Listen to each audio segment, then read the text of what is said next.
Salut. On a souvent l'impression de bien parler français, n'est-ce pas? Mais qu'est-ce qui sépare un bon niveau d'un niveau, disons, vraiment fantastique? Eh bien, souvent, tout se joue dans les détails, dans ces petits pièges de précision qui peuvent tout changer. Aujourd'hui, on va justement s'attaquer à ces subtilités. C'est parti! Et voilà, on commence fort. Cette phrase, elle met la barre très très haut dès le début. C'est notre objectif du jour. On ne va pas parler de grammaire de base, non, mais de ce qui prouve une vraie maîtrise de la langue.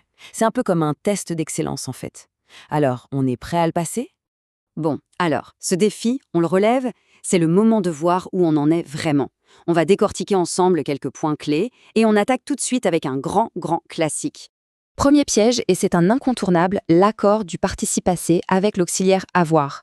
Sérieusement, c'est une erreur qu'on voit partout, même à des niveaux très avancés. Alors, la lettre que j'ai envoyée ou envoyée? Prenez une petite seconde, qu'est-ce que l'instinct vous dit? La bonne réponse, c'est bien sûr envoyer. Mais au-delà de la réponse, ce qui est vraiment intéressant, c'est de comprendre le pourquoi. La règle au fond, elle est simple. On accorde avec le complément d'objet direct, le fameux COD, mais attention, uniquement s'il est placé avant le verbe. Ici, le COD, c'est la lettre. Comme il est avant et envoyé, eh bien on accorde, c'est sa position qui change tout. Allez, on passe au deuxième défi. Celui-là, il est redoutable, le fameux « leur ». Avec un S, sans S, c'est une confusion hyper fréquente. Dans la phrase « nous leur avons dit », l'envie de mettre un S peut être forte, pas vrai? En réalité, tout dépend du rôle du mot. Ici, leur remplace à eux ou à elle. C'est un pronom. Et ce pronom-là est toujours invariable. Jamais, au grand jamais, de S. Le leurs avec un S existe bien, évidemment, mais c'est pour marquer la possession, comme dans leur clé. L'astuce infaillible, c'est de se demander est-ce que je peux remplacer par AE? Si oui, pas de S. On corse un peu les choses avec un cas un peu plus tordu. On apprend que les verbes de mouvement comme monter s'utilisent avec l'auxiliaire être. Alors pourquoi on dit le prix a monté et pas le prix est monté? C'est un vrai casse-tête ça. Et c'est là que toute la subtilité entre en jeu. Quand on parle d'un mouvement physique, concret, on utilise bien être. Par exemple, elle est montée au 3e étage. Mais dès que le mouvement devient une abstraction, comme la courbe d'un prix ou une statistique, hop, on bascule sur l'auxiliaire avoir. Voilà pourquoi on dit le prix du pétrole a monté. Fascinant cette distinction entre le concret et l'abstrait. Attention, le prochain piège est hyper subtil. La différence tient à une seule lettre, un U. Mais ce petit U change absolument tout. Alors, pour parler du personnel dans un avion, on écrit navigant ou navigant UAN. En fait, la différence est très logique. Sans le U, navigant est un adjectif. C'est comme une étiquette qui décrit un métier, une fonction, le personnel navigant. Avec le U, on passe en mode action.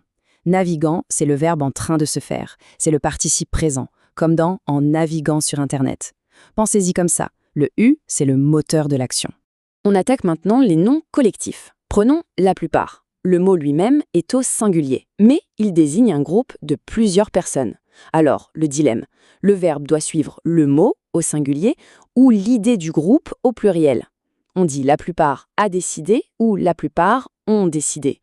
Eh bien, pour la plupart, la règle est catégorique. C'est toujours au pluriel. C'est une règle absolue, ce qui est assez rare pour être souligné. Ce n'est pas le cas pour la majorité, par exemple, qui est bien plus flexible. Donc, le réflexe à avoir est simple. On voit la plupart, on met le verbe au pluriel. Point. La plupart ont décidé.